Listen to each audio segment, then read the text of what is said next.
Hi, I'm Danny Ecker with the Chicago Business Today Midday Report. A city development panel on Tuesday approved more than $600,000 in tax increment financing to subsidize a new microbrewery in Motor Row on the south side, not far from McCormick Place. The $2.5 million Broad Shoulders Brewery project is set to go up in the historic but vacant set of buildings on South Michigan Avenue, part of an effort that the city hopes will turn into a vibrant entertainment district and a draw for conventioneers.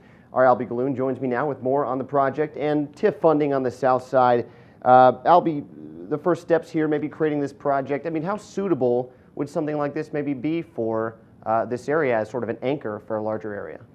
Well, there's a logic to it when you consider the McCormick Place is right around the corner. You have the Hyatt down there. So there is a potential base of customers from McCormick Place in the convention business. And they're also, the South Loop residential population has grown as a result of the condo boom. So you would think you might be able to draw some people from there as well. The use of TIF funding here, I mean, you kind of expect that there will always be a little bit of pushback from those who maybe aren't sure about TIF funding for a private enterprise like this. What logic is there behind, saying maybe we shouldn't be using public funds for something like this? Well, I think there are always questions about TIF money and whether, using TIF money for private development projects is an appropriate use of public money. This is $628,000 for a project that's $2.5 million. And so it's a small sum relative to some of the other TIF projects or projects that are using TIF money.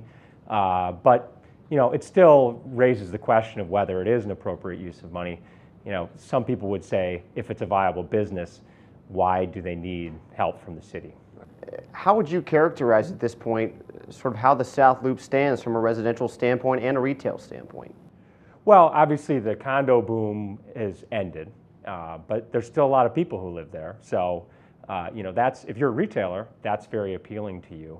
And, I think there were a lot of people who thought that the condo development was going to keep moving south and eventually encroach on this area where they want to build this entertainment district.